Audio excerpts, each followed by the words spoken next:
Meetings.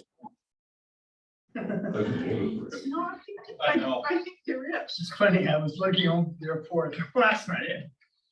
I remember, yeah, reading the rules on it. It's like it's supposed to be on the right hand and Yeah, but a Republican said that. it depends on who's facing what. The right-hand side of the speaker. Right hand side? That's what the Boy Scouts say. Okay, that's what it should be now. But I don't know what you do up there, But as you're looking at the speaker or as to the right-hand side of the speaker. The speaker's right hand. speaker's right hand? It's on the TV's right hand. Okay, all right, It's okay. that one got recorded. Let's do roll call, please. Kay Harrison, Here. Mike Parker, Here. Roger Tone, Present. Jim Snyder, Present. Michael Parsons. Here,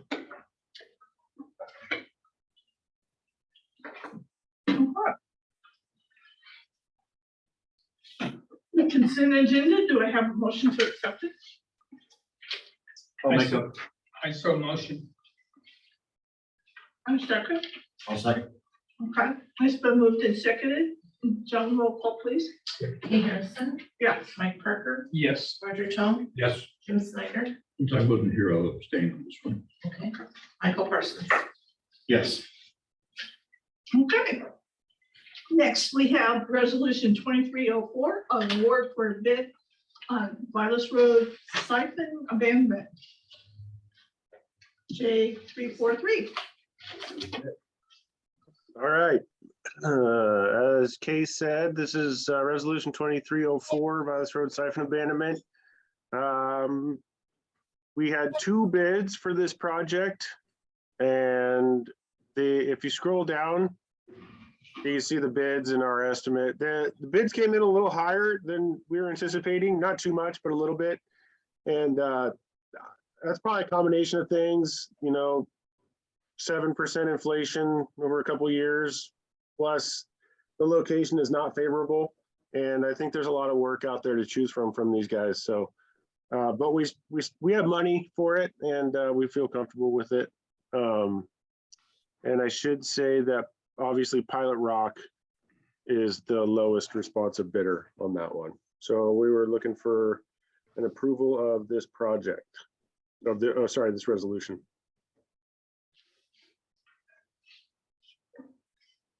Okay. Making a motion, please. I'll motion to approve resolution 23-04, an award of bid of the Vilas Road siphon abandonment to Pilot Rock Excavation for the amount of $520,100 even. I'll second that. Okay, roll call, please. Kay Harrison, Yes. Mike Parker, Roger Tone, Yes. Jim Snyder, Yes. Michael Parsons. Yes, Okay, thank you. It's been approved. Now, resolution 2305. All right. This project, resolution 2305, is a proposed award of bid for our fiscal year 2023 CIPP projects. This lining project is mostly in Jacksonville. I think I've outlined it a couple times. If you scroll down, we got 3 bids on this one. I think there's actually a little typo. It says 2 bids in the resolution, but I think John can revise that. So we actually came in a little lower than our engineer's estimate on this one, a bid of $549,536 by In Situ Form Technologies. And we worked with them in the past quite a bit. And so we are looking for an approval of this resolution to award this bid. Okay, so I'm looking for a motion. I'll motion to approve resolution number 23-05, an award of bid fiscal year 2023 to SIPP projects J350 to In Situ Form Technologies for $549,536. I'll second it. Okay, any questions? Okay, roll call, please, Joe. Kay Harrison, Yes. Mike Parker, Yes. Roger Tone, Yes. Jim Snyder, Yes. Michael Parsons. Yes. Okay, it's been approved. Project update. All right, thank you.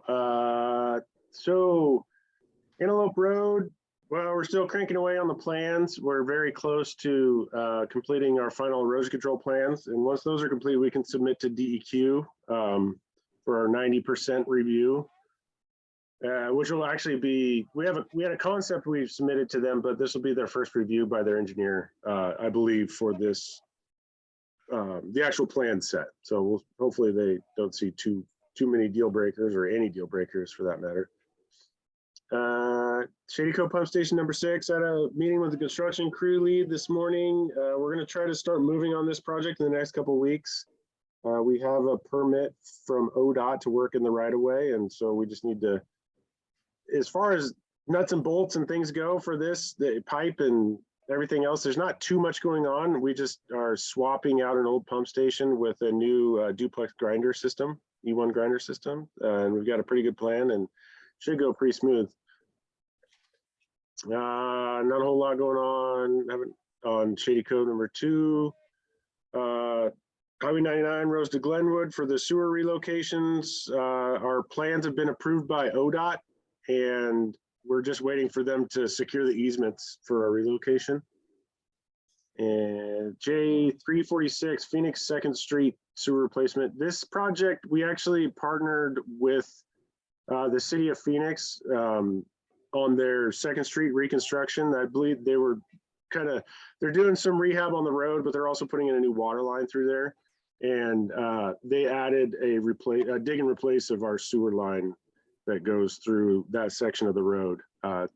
We try to do that whenever, at least give it a cursory review to see if we need to replace any sewer when a city's doing a reconstruction project like this. And it just so happened this was an old concrete line that needed to be replaced. So we paid them $80,666 for that relocation. Violet Siphon Abandonment, we just approved that project. So that project should and hopefully will be done by June. CIPP project, same thing there. That one's actually pushed out till, because it's pretty big package on this one. So that one's pushed out till July. But it'll probably, most of it will get done this fiscal year. Lagoons, do we have that? I guess we can just talk about it. I don't know if we have the actual contract in here, but we need to go into contract with the electrician for this project because the contract was over $50,000. I think it's 60. Do you remember off the top of your head what that contract is, Carl? I think it's 60,000 and change, but it's over the $50,000 threshold. So we need an approval to go into contract with the electrician for that work. Joan, did you have that I didn't have somewhere? a contract in it, but I'll just address it right now. We've been working with Engage Electric and we've been working with them for years on lots of different stuff, but we had them give us a quote to bring in the 3-phase power for the lagoons. We're going to need it for the aerators and some other features. And we came back at 60,000, which I have the authority to authorize a contract up to 50,000. So this went over, so we're bringing it to you and asking for your approval for us to proceed with that. So you want a motion Yeah, if we could. to make it Okay. kosher deal? I'll motion that we get you approved for 60,000. For this specific project, for the lagoon project. Right. Engage Electric, okay. Go ahead, a second. Second. Okay, any questions? I think it needs to be a little higher than 60,000. No, we're only doing it for referencing this. the power contract with Engage Electric. Right, but I thought you said it was 60,000. It was plus some 60 and change. change, yeah, so I think if we just specify that particular one. Right. Okay.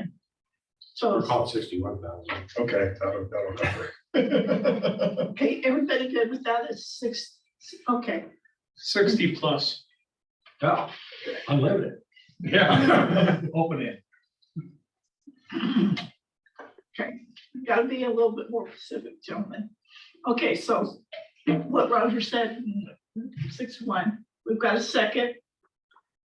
Any other questions? Okay, roll call, please. Kate Harrison, Yes. Mike Parker, Yes, Roger Tom, Yes. Jim Snyder, Yes. Michael Parsons. Yes. So what this will do, once they've got that in place, then we'll be able to install the aerators and start using the new lagoon cells. We're also still working with the city of Medford because they're going to let us connect to their free water system. Because the septic waste doesn't give us enough water to offset the evaporation, so we need to supplement that. And, you know, we have the opportunity, we can supplement it by diverting from Dunn Pump Station, but we're also in there. Medford doesn't like that because it messes with their flow patterns of what's coming into the plant. So it's a lot nicer for them to just give us the treated water. You know, it's nicer for us too. So they have to work on a reuse plan and get that approved by DEQ before we can take that. But they're working on that. They're getting pretty close from what I understand. we got supplement water everywhere right now. Yeah. Okay. All right. Sorry, Carl, we got ahead of ourselves. I didn't see that in your manager's report. So moving on to West Valley View Road. We cut the city of Talent a check for $50,000 for that project. They had applied for our incentive funding program at the start of that project. And it's now complete and it's been accepted. Their contract is done. And it was time to pay them what they had applied for. So that brings that project to completion from our end of things. The Cummins Stormwater Facility in Talent, this project's still moving along. I have not received word that. What was that? Is there a question? No. Okay, I haven't received word that our partition has been recorded by the county yet. I think it's still in process. They needed to get a couple more adjustments to the partition because the timing didn't work out for some of the signatures that they needed from all of the property owners that are in the partnership. So, and Carl's going to address this one a little bit more in his manager's report. So, While we're at it. okay. I got a little wordy in my report on this, but the crux of it is the agreement that we have with the property owners who gave us the property says that we're going to finish this by October 2025 or 22nd. I believe that's exactly 25 or 26. Working with DEQ on the SRF funding, you know, one of the hurdles you have to clear is environmental clearance with the Endangered Species Act. And so we're supposed to prepare a biological assessment saying what the impacts are of this project to endangered species. We turn that into DEQ. DEQ gives us one of three answers. They either say this project will have no impact. They say this project will have an impact, but it's not likely to be adverse, or they'll say this will have an impact and it is likely to be adverse. We haven't turned that in yet, so we're still working on that. But we did have a conversation with representatives from NIMS, the National Marine Fisheries. Let me back up a minute. Once EPA gives that determination, if there's no effect, we move forward and everything's great. If there is an effect, then we have to go into what they call environmental consultation, and we have to work with a bunch of different groups on that. One of those groups is National Marine Fisheries because it's salmon habitat, fish-bearing streams, so they would be involved. They've told us pretty straightforward that they consider this to be likely to be adverse impact. I see Roger's eyebrows moving, but their rationale is that the stormwater system has an adverse impact on salmon, the existence of just that. And we're doing a project, and when we're done with that project, that stormwater system is still going to be there. And so the adverse impact that was there before is still there.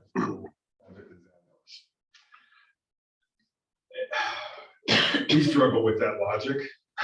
I struggle with that logic. Because it is, you know, and Nick made this point, I think it's really clear that if Walmart was coming in right now and was building that parking lot there right now, this project that we're doing would be what they would be required to do to mitigate their parking lot. Yeah, So, anyway, if it goes to that stage, the adverse impact, chances are we'd still get it approved. But it's a years-long process. And there is very real potential that would push us past the deadlines where we agreed that we would have this thing finished. And, you know, that was the deal we made to get the plan. That said, my intention is to still go ahead and submit this biological assessment and see what EPA says. If it comes back that they're going to say adverse impact, I'm going to recommend that we pull the plug on the funding and just build the project. You know, it's not a huge, I mean, it's about $500,000 project, probably a little bit less. And so the funding isn't critical to get the project done. And the amount of time it would take to do that, you know, kind of puts us in jeopardy on that. We understand the impacts of it. I mean, it is in the flood, it's in the floodway actually, and we understand that. We've done the flood analysis. We know that on a 10-year flood event, we're fine. You know, if it's a 25-year flood event, it's going to overtop. If it overtops, there's a likelihood that fish can get trapped. You have to build a sluice gate to make sure that they can walk down. I mean, you know, we understand how to address the environmental issues associated with this. It's not the perfect project because of that, but we don't want the perfect project to be the enemy of a really, really good project. So I just want to prepare you for that. That's the most likely scenario that we're anticipating. I mean, we're going to go through and give it a try, see if we can get it past EPA. But if they put that roadblock up, I think it would be better for us and for the community to go ahead back out of the TEQ funding. and we're doing that because we have a time constraint. That's And the main EPA reason, yeah. And they won't play fast. Yeah, they're not, they don't have time constraints. Yeah. They're much more patient than we They're do, I on their guess. own No. clock. They just like to drag things out. Yeah. So then, instead of getting help with it, we'll go ahead and just pay for it Yeah. ourselves. Yeah, we've got a balance right now in this stormwater fund of well over $1 million. And so it's not going to affect, you know, our anything on how we're doing. Okay, it's too bad. It is, you know, and like I said, I mean, you know, all hope is not completely lost, but we'll make sure we give it every bit of effort we can. But like I said, my expectation is that they're going to come back and say that this is adverse and require, you know, the level of review and the time it's going to take to do that is going to be extreme.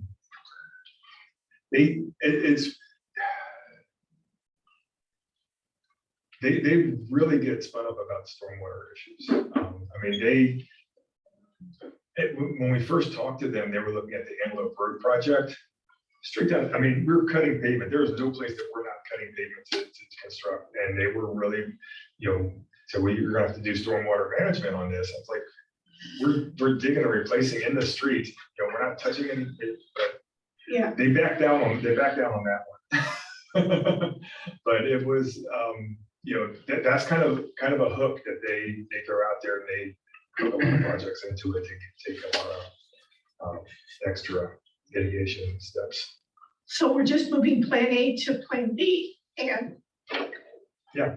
Okay, Are there any other groups that might raise their hand for some reason and say that they don't like it?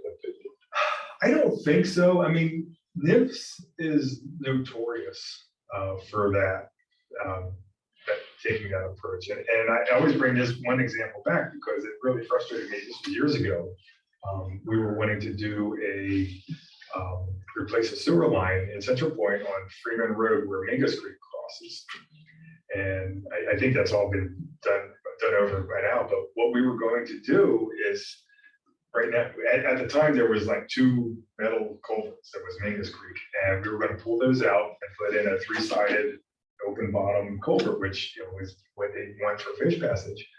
The thing of it is the grade of the sewer line, it was sticking up in the bottom of this thing like that, and they rejected that project. They wouldn't let us do that project. And so we ended up just going underneath the existing culverts and leaving them in place. And, you know, I mean, it was, you know, you could have had just a really good improvement that, you know, that they wouldn't want because it wasn't perfect. So it does get frustrating sometimes, but, you know, the project itself is really good. I mean, it's going to provide, you know, really good stormwater protection for an area of about 55 acres in downtown Talent that all got burned. It's a really good project and really worthwhile. And it's an area that's really would need that protection, so, Yes, absolutely. yeah, we're gonna do it. Yeah. Okay, sorry, Nick. No worries. You described it much better than I would have. Thank you.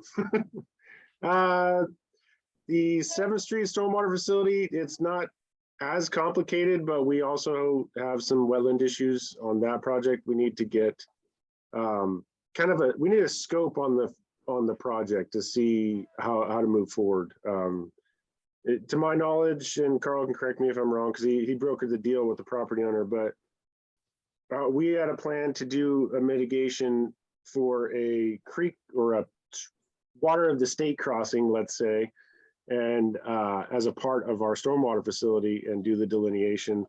We did the delineation, and now we need to figure out what the scoping of the actual project is, if the property owner still wants to put in that crossing or not. Because this one, we could just stay out of the waterway. It's essentially just a ditch, a large ditch, and just go build the stormwater facility. But there's more to come on this one, is I guess the moral of the story. But this is also another great stormwater project that should be done, and I think we still want to move forward with. The UV and SCADA disinfection in Shady Cove, or sorry, UV disinfection and SCADA upgrades in Shady Cove. RH2 has both contracts, and we just received some conceptual drawings from RH2 this morning. I haven't had a time to really pour over them, at least for the UV disinfection. And looks like they want to have a meeting sometime in the next couple of weeks. So I don't know if can you scroll down? I think that's the end of what I had for you guys. You have more projects now than summertime. Yeah, we're jam packed. We got a lot of stuff going on. Good job, thanks. Okay, William? Hi, good afternoon. Sorry, but we're pretty boring and uneventful over here this last month. We like it. You know, Keep up the good. just the way we like it. And good news, no fish were harmed in any of the work that we did, so that's good. Like I said, it's very boring. The weather really kind of hampered some of the activities we did. With the cold weather, we can't roll the flusher trucks out in the morning. And in the snowy roads, obviously, we can't run a lot of the vehicles out of here. And the weather also hampered our ability at the lagoons. The lagoon totals are down just because we can't take as much waste with the weather in the current state that it was in. So they had to shut down several days earlier than normal. But good news is out back, the back lot valley gutter extension and paving replacement got done and got completed. So that's good news. So we're all tidied up back there, and Mother Nature tested it over the last couple of days and it worked flawlessly. So that's good news. Vehicles and equipment, the old 1994 easement flusher that we sold at auction was picked up and rolled out of here. And our 2007 Volvo dump truck, also known as Unit 28, has been submitted to the state for auction and probably go up for auction probably next week sometime. We actually have Carl two- has a few, oh, go ahead, I'm sorry. We actually have 2 dump trucks that we're gonna surplus, but we're gonna do them one at a time. I think we can get better pricing doing it that way. Yeah, Carl's got a few IGAs that we need tidied up, and he's gonna cover that in his report. And overall, again, no issues whatsoever with the weather events in our system. It was business as usual. Thanks, Shane. Any other questions, guys? Okey dokey. All right, let's dive in. So on the budget, we're working on that right now, and I drafted up. I think the memo I sent you guys last month was probably a little bit longer and got more convoluted than it needed to be.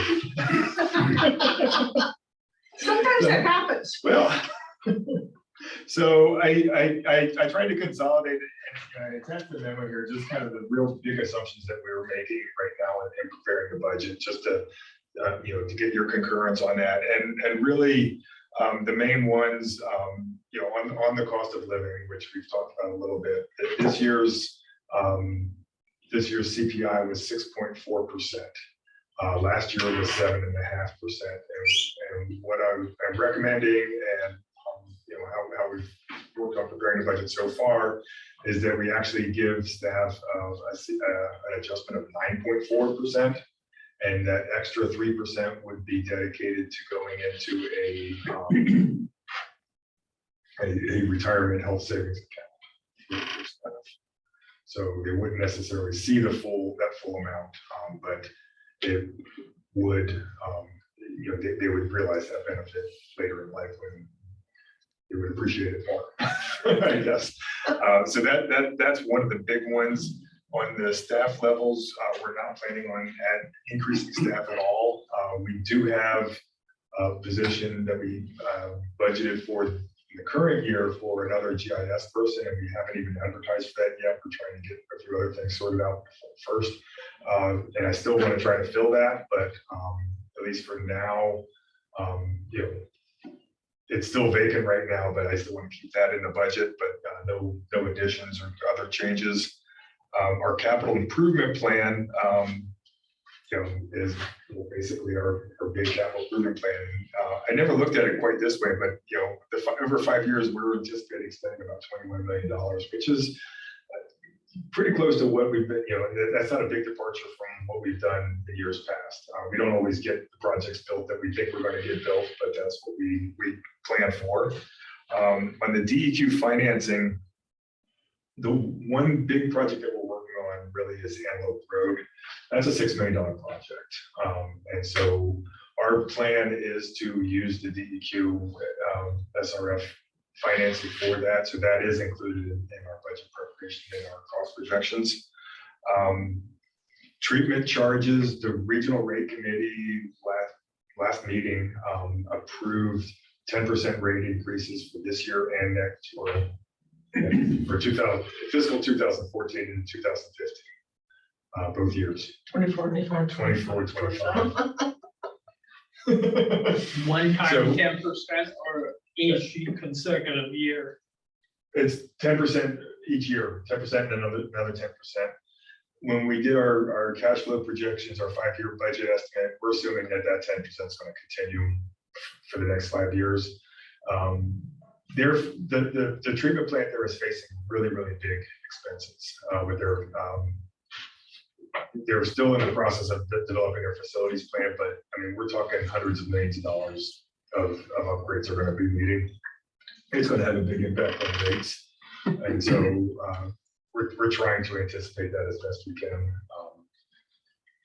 But that is a thing that's coming, and those are the big dollar assumptions that we have, and what we're going to be recommending with those assumptions, if you agree, is fairly significant increases. Our rates for the core area would go from $24 to $25.50. That's about a little over 6%. And then our rates in Shady Cove would go from 46.25 to 50, which is about an 8% increase. So that's, it's never good news when you're in this kind of environment, you know, I guess we rest on the fact that even at 25.5, we're still by far the lowest sewer rate in the state. And, you know, our rate increases have traditionally and continue to be less than what, you know, overall inflation is. So we're doing good on that front, but like I said, this is one of the bigger ones that we've ever had. And it's gonna be continuous. Well, hopefully not. Well, at least for, you know, if you, rather than do 10% for the next. Well, yeah, so I mean, the treatment rate going up 10%, yeah, we will have to, we will have to address that. Yeah. You know, I mean, if the treatment charges go up 10%, we're only increasing 6%. I mean, we're doing okay there. Yeah. Okay.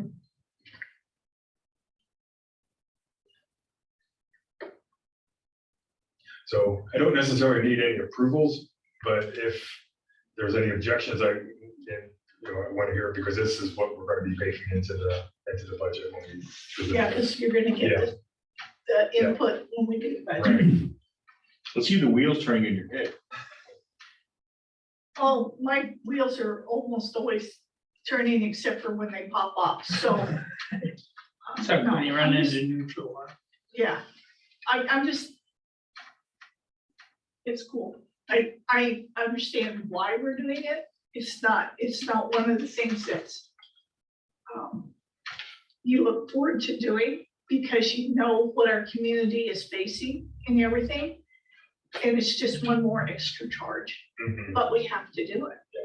So, Okay. Moving on our staffing, I did mention we're not making any changes in the levels. We have a vacancy in the stormwater coordinator position. We did interviews last week. We're actually very pleased with the caliber of candidates we have. I've got one of our top candidates, or our top candidate, I actually bought him a plane ticket from San Diego to come up and visit us today. So he's out touring the facilities right now. oh, So- he's fleeing California. What's that? Is he fleeing California? Yeah, he's a military guy and he's retired. Ah, He's looking for something different, and so hopefully we'll be able to come to terms and get that moving. Is he an engineer? What's that? Is he a military engineer? No, not an engineer at all. More of a strong administrative skills, strong teaching, presentation skills. sounds like my son. So anyway, we're not, we haven't nailed anything down yet, but and there's some others that I think are really. It's nice that you have options. Yeah, That's yes, good. and we were kind of concerned going into this that we might not, but we got really good response to the advertising. What branch military? Marine. That's what I figured, San Diego would probably be Marine. And then we have a vacant collection system operator position also. One of the ones we hired back in September didn't work out, so we're trying to refill that, and we've got interviews set up for that next week. For Gold Hill, they got, I believe, 2 proposals to take over for us. So we'll see how that goes. I did talk to the city manager, earlier this week, and told him if they want us to extend past the end of March, I need to get a request from them to do that. And he said he would, but I haven't seen it yet. So I expect that'll come. I don't know if you guys read the Rogue Valley Times, but if you do, we had an article about Gold Hill just came out today. Buffy's back. So Yeah. she wrote, I think, a I pretty, knew she was, yeah, yeah. she wrote, I think it was a pretty nice article. I think it's, pretty factual on that. So if you get a chance, take a look at that. White City Lagoons, we already talked about.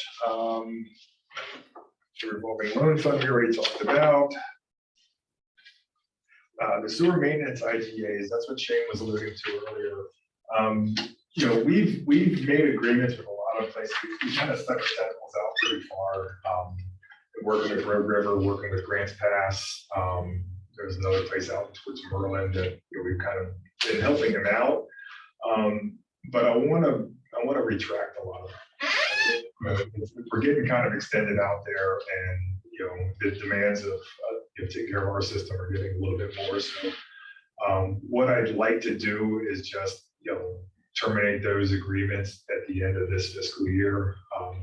We're still part of what's called the Southern Oregon Cooperative Agreement, where if somebody had an emergency and they needed help, we would jump out there and help them. But it's the routine stuff. There's a lot. I think the one that kind of broke the back is Grants Pass has asked us to go out and do some TV work, and they like us to do the lateral launch on that.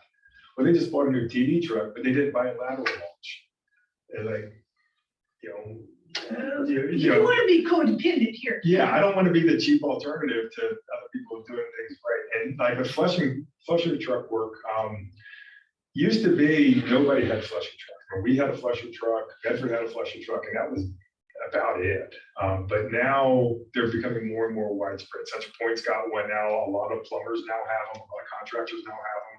Yeah. And so you don't need, you know, if you need flushing work done, you can contract. There's people you can contract with. So, you know, we're not the only game in town. And again, you know, we don't necessarily need to be competing with the private sector, people who are able to perform the same work. So, you know, for that, I would just assume, you know, kind of pull back from some of these extension, you know, these agreements that, you know, it's good PR, and you know, it's good, and it's sometimes interesting for the crews, but I don't know if it's the best use of our resources. We get paid for it, but we don't get a lot for it. So that's going to be my recommendation, just to let those, you know, run out at the end of the year and not extend them any further. And then in the memo I wrote last month, I talked about health insurance for people who retire prior to eligibility for Medicare. And I think I want to kind of reset, and we've talked about this a couple of different times, and I guess my overall goal in something like that is to try to get us as close to what PERS offers as we can without really breaking the bank or anything like that.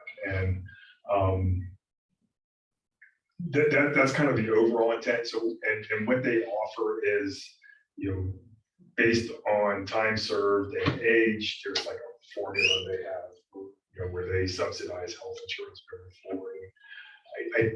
I'd like to try to mirror that or mimic that in some way. At the same time, what we have right now is good. If people want to wait until they're 63 and a half, then it's really good.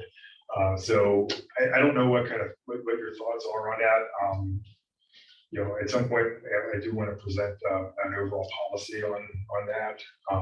But I would like to hear your thoughts on how far we should go with it, or what we should try to do with it, if anything.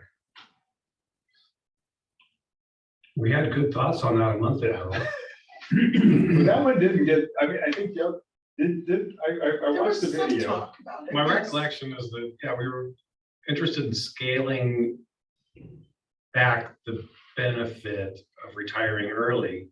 But those folks that were within close to retirement age, we didn't want to take it away from them. Right.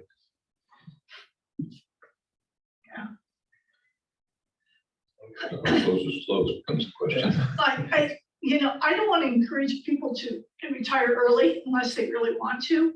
So, but also I want to recognize the service that they have given to the Yeah. district. And if they, you know, I want to be able to. Right, yeah, and I don't think it changes too many. I think where the benefit of something like that is if you're trying to recruit somebody who's, you know, in their mid-30s or whatever, Yeah. and they're looking at a career, they're gonna say, okay, this is, you know, this is a good thing, you know. Yeah. I mean, someone who's a lot closer to it, it's probably not as big of a factor. I mean, they're here already. But my instinct was, and I didn't present this to you because it just got too crazy, but I mean, you've known me long enough to know I'll do this stuff, is I'll make all kinds of crazy formulas and make everything fit together real intricately. And I don't think it needs to be like that. I think it can be a lot simpler. But, I think I had I had a matrix of like 20 different possibilities depending on age and time served, and it was insane. So I'm going to back off of that. And so I guess the intent is we don't want to necessarily make it worse than what we have right now for people to get that close to it, but we want to try to extend it in some level down to a lower age. Yes. Is there a lower age that you want to draw a line at? I guess the two main things is, what age would it kick in and how much time served should a person have in order to benefit from it? I think you need to show us what we were looking at a month ago Okay, with there was numbers, okay, years and numbers. all right. I'll try to make it a little bit more presentable. Bring it back next month. Less engineering like. That's a big ask, Mike. I wondered if we could change the brain. Okay, I will do that. Two things I didn't put on here, reminder that board elections are coming up. And if you haven't filed for re-election, I think the deadline's tomorrow. So hopefully you have, and I understand, Mike, you're not. I'm gonna really retire and finally get old enough. Okay, well, we're sad to see that. I have tried to reach out to see if I could find anyone else that was willing to step up for that. And I've gotten a lot of maybes, but no positive responses. So I guess we let democracy do its thing and see who files. It's there's always uncertainty. We won't know until it's actually been filed. And last thing, I know, Mike, you said you wanted to do that system tour schedule. I did reach out to members of our budget committee, and there was some interest, but it was kind of like, yeah, tell me when you're going, and if I'm available, I might want to come. So I guess I'll put it on you to pick a date, and you mentioned that someone from the city council might also want to. Tanea Browning was curious about going. Okay. Seeing that trip. She's usually involved in everything. Okay, yeah, if you can pick a time and really coordinate with Shane would be the way to go. I'll see her next Thursday at council meeting. On Okay. the other side and ask her who she still is and what days convenient for her. Okay, I'm pretty sure that, I'm not sure our days are even similar. I have good days, bad days when I'm busy, and she's just the opposite. Very rarely do I see her when she's not. She rarely sees me when I'm not busy. So we'll figure out one day. We'll get Shane. okay, all right, that sounds good. That's all I have. Anything else today? Do we have a motion to pay bills? I'll motion we paid our bills. I'll say. It's been moved and seconded. Roll call, please. Kay Harrison, Yes. Mike Parker, Yes. Roger Tom, Yes. Tim Snyder, Yeah. Michael Parsons. Yes. And since we have you all here, we also need your signature on the signature card. Okay, Oh, yeah, do you have that? Brenda should have it. Okay. Okay, Yeah. Okay. are we adjourned? Or it's just a pen? Okay, are we adjourned? Yeah, oh, yeah, we're adjourned. Okay. I'm sorry. Don't leave, I need to print off stuff for you to sign, so. Okay, no, I won't leave, but the sooner the better. Yep. I can go boxing. You going boxing? Where'd you go?